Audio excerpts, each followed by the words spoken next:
I think most people are scared to sit on assets for a long time. And I know I was for a long time. I wanted quick flips, I wanted fast movement. And for the first time ever, I tried just slowing down, buying something, holding and waiting, and just watching the price movement and really setting in that slow appreciation and value. And even though it wasn't as slow as it could have been, it could have been something even slower. It was a slowness that I believed in, which was Magic the Gathering booster boxes. And I was actually expecting maybe 20% or something like that every year at best.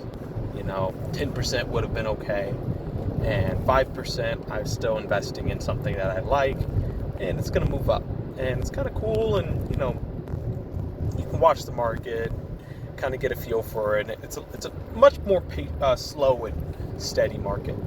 But something changed when I was watching the market, and I just saw the supply was drying, and the numbers just made sense to all in. I saw a lot of boxes that there was only 10 left before it popped a good like 30%, maybe $100, $200, sometimes 50%. And I looked at the sell-through, and it would be like, okay, this looks like 15 boxes a month, 20 boxes a month. So that means if there's a couple people that add a box, sure, here and there, but the supply is draining. It is. And so that really trained me to just sit on some stuff. And now I think I'm ready to engage properly with some other assets, specifically something like Bitcoin or crypto, which is, I would say, a similar type of volatility, but I think the median fluctuation is much greater. Sorry, that's not the right way to say it. I think the tolerance is much greater for the type of price swings for something like Bitcoin and different cryptos. But it's the same type of thing. You're buying something and it's completely speculative. Not completely. I mean, Bitcoin and Magic the Gathering both have actual genuine use, aside from just this is a thing that I bought. It's not like an NFT. Bitcoin, the use is the fact that you can send it to anyone, and it could work like a currency. It could. However, it's a currency that is finite. So that's why people call it digital gold. It's not like it's gold and material that you can make other things with. But gold is a finite fixed supply asset, which it's hard for it to move up a lot. It's hard for it to move down a lot in price unless someone finds like a crazy gold vein. And even then, and even with Magic the Gathering, it's like, sure, people can pull out some boxes from their closet, but there's really no new massive print run or massive amount of stock coming to market. And even if it does, it's only a matter of time before even that gets drained. And so I think I needed to go through something like this, actually just humbling myself and saying, hey, a lot of the things I was doing before was not working. Let's try something new and slower. And that was Magic. And so I would argue there's a lot of benefit into someone who wants to get rich, but is maybe taking the fast route and it's blowing up in their face. Try something different, try something a little slower, and just saying, you know what, let me just swallow my pride. Maybe the ego thing of me trying to beat the market when I'm like 20, maybe it's not going to work. And let me just slow down, and you can still trust your gut, but nothing crazy. And I think it works. I think whatever you can do that will help you sustainably invest in something over a couple years and stay locked in will help you start to see something like compounding. Because that's really the underrated element of investing. Think of this.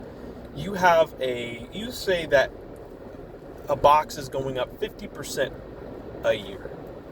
Now, at first, that might not even sound that much. Let's say you have a box that was $200 and it went up 50% a year. So it goes up, let's say 1 year it was $200, the next year it's $300. It's not a lot, it's $100. But let's say it's 50% a year and that's fixed. The next year after that, your box is going to be worth 450. That's 150. Snap, the numbers are starting to look kind of nice. If it can move up another year, that 450 can turn into 700. And boom, you're moving, you're flying. And that's kind of what happened with Magic. The life cycle seems to have sped up with collector boxes, and that's why I'm still bullish to this day, because a lot of these boxes had moved 100, 200% over the course of 1 or 2 years. And so that means that even though people are very negative and bearish, there's untapped potential here. These things have the chance to outpace Pokemon. Because, I mean, if something can move 10x in 2 years, like Lord of the Rings special, 2 years time, 10x. You bought this thing for $200, even $250, and this thing is $2,500. That is freaking insane. And the nice part about the Magic is it does have some scalability. I know people say, oh, well, liquidation, taxes, and it's such a small little blip of the profit that you can factor in all the taxes and the fees that you might have to pay to ship something on the market. And I don't know if there's some like percentage that you want to incur for possible risk or fraud or whatever it is. And you can still make a ton of money. Call it what you want. Call it gambling on the boxes. Call it investing. Whatever it is, it's making people money. It's continuing to make people money. And it's going to continue to make people money every year. Like it or not. Like it? I don't like it. It's gambling. Oh, you shouldn't do that. I get it. I completely get it. At first and foremost, these are hobby items. And a lot of hobbyists don't want to be worrying about the numbers and the percentages and the ROI. It's not the goal. The goal is to have fun and sit down and play some Magic. I get that. However, where do you sit down and play Magic at? A business.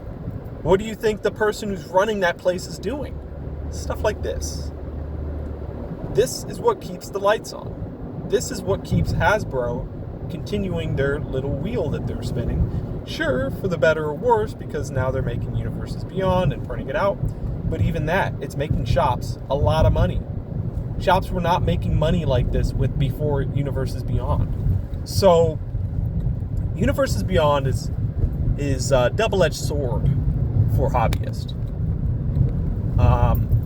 Not only does it help the game continue to grow, help bring in new players, and help businesses stay open and make money and bring in new businesses, have new stores pop up, new eyes on it, all the same old, and add new cards and all this stuff. But unfortunately, it also incentivizes them cluttering the IP, and now you don't really get as many Magic the Gathering IPs. Some of those awesome legendary things like the Phyrexians or the Eldrazi, or even just simple things like Lorwyn and all this stuff. It's much more rare, and unfortunately, that's the bad side to having Universes Beyond. But it doesn't really matter what we think.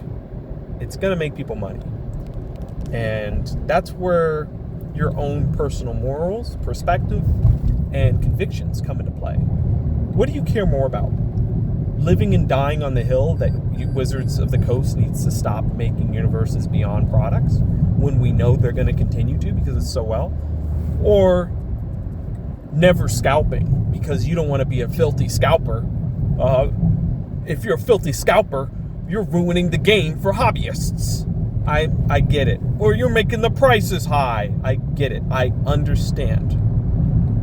But the game will continue to be played this way. There will always be scalpers. Even in bear markets, there are scalpers. Even when things are falling and plummeting and no one wants them, there's people scalping. Now, sure, no one really cares that they're scalping. I remember when Lord of the Rings had Costco Commander bundles, and they were $40 all day, every day. and no one wanted them. Then they went down to 30 and then 20. I was buying the Elven Council Commander deck kits for $20. 2 Lord of the Rings booster packs and a Commander deck. $20. I bought like 20 of them or something like that. Scalping. I was holding on to them and looking to flip them at a later date because I thought $20 was way too cheap. And there's almost an easy way to make a profit on them, especially because when they first were launching them, I was scalping and selling them online. I was just buying them right off the shelf and shipping them. Now, I wasn't buying them all out because there was no point. People were pretty much able to buy them the whole time. They went on clearance. That's the biggest indicator, is that there was enough to go on clearance. Now, a lot of the Costco's, the only thing, the first thing to go was the Mordor, and then after that, it was the Food and Fellowship and the Knights, and then after that was the Elven Council. Sure, it was in that order. And a lot of them, the clearance was only on the Elven Council or the Knights, but they were sitting there for a good month. A little bit of a ramble, but my whole point is, I think it's really interesting to read all the perspectives of online, because it's not like any one perspective is necessarily wrong. If you're someone who just wants to play the game the cheapest amount and have fun with your friends, of course you're going to want cheap products, as cheap products as possible, because to you it doesn't really matter the price of the product. You don't have any intention of selling it. You're not even thinking about that. But the moment that you want to sell, you're going to want those things to be as expensive as possible. So even that person is going to have a different perspective of like, hey, why are these cards reprinted all the time? The reprint equity is low. So then you get all those people saying they care about the reprint equity and they care about the value holding on the cards. And then you have the businesses who maybe had tons and tons of inventory and they don't want crazy reprints of their product because, hey, I bought all these things for whatever price, and now you're blowing them out online because no one's buying you're just reprinting them over and over again. So then you have those people with this perspective. And then you have the perspective of someone whose sole goal is to make money with the market. You're going to have two people with that. One's a fast-term thinker and one's long-term, and short-term and long-term. Short-term person is just scalping, buying, flipping, immediately. Just blow it out. Whatever. $10, $20, I'm making money. The long-term person is maybe buying at open market price just like you. And a lot of people call them a scalper because you're buying it, waiting for it to go up, and then selling it. Now, you can accidentally be a scalper. In a way, if you say that's a scalper, people who bought the cards, opened the cards, and then when the price went up, sold the cards for more than they bought the cards for, is that a scalping move? Maybe if it wasn't intended, it's not. Maybe that's the discrepancy. Whole point is, you just got to know what you want. There's all these perspectives and voices out there. Everyone's going to tell you which way and what's smart and what's not, and you're going to have a lot of conflicting feelings. You might be looking at your next investment, your next retirement plan, and you could pass up just because someone said that it's a stupid investment. If you took that advice with Pokemon, you would have never hopped in. And some people have never hopped in. And it kind of ties into how this video started. And a lot of times people don't hop into these markets because it's slow, because it's not guaranteed, and because they want to be a scalper and flip. They don't want to hold and sit on it and take a chance and say, hey, maybe this thing can actually make more than $20 for my time if I just sit on it. I won't have to continuously find new product if I just sit on some product, go to work, buy, sure, scalp, but not immediately blow it out and sell it online. Just hold on to it a little bit. And I don't think there's anything wrong with that. And that's been my approach this whole time. I'm not out there going to Targets, waiting in line, trying to punch people and getting these fights at Costco. I did wait in line once at Costco for Prismatic. But only once. I only had one chance to really do it. It's pretty hard to do it because even then I have work. I have a job. And guess where I put that money that I'm making at that job? I put it into investing into Magic the Gathering, Pokemon, and cryptocurrency assets, specifically Bitcoin. And that's part of my money wheel. That money is going to go into fueling that, adding fuel to that fire that I've kind of been blowing on. And the rest of it is going to come from different little speculations and flips and moves that I'm making in the Magic the Gathering and Pokemon worlds. So this was kind of a ramble video, and that was kind of the point anyways. I do hope that maybe there was some perspective you had, or maybe, really the main point I want you to take away from this video is you got to go through the work and trust the process. You have to trust yourself only on that, because no one else is really going to know, or no one else is going to be able to advise you to take that risk on something that they might not even understand themselves. You might know more than a financial advisor on Pokemon. You could go to any financial advisor you wanted and ask them, is Pokemon a good investment? And they would have told you no. But as we know, it was a phenomenal investment. In some ways, some time frames, it beat Bitcoin. Not all of them, but some of them, it beat Bitcoin.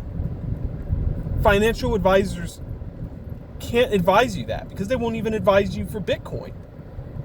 And both Bitcoin and Pokemon, we both know, are goated. They're goated. So that's pretty much it, guys. Let me know what you think in the comments. If you have hate to give me, just lay it on. I'm ready for it. Take care, guys.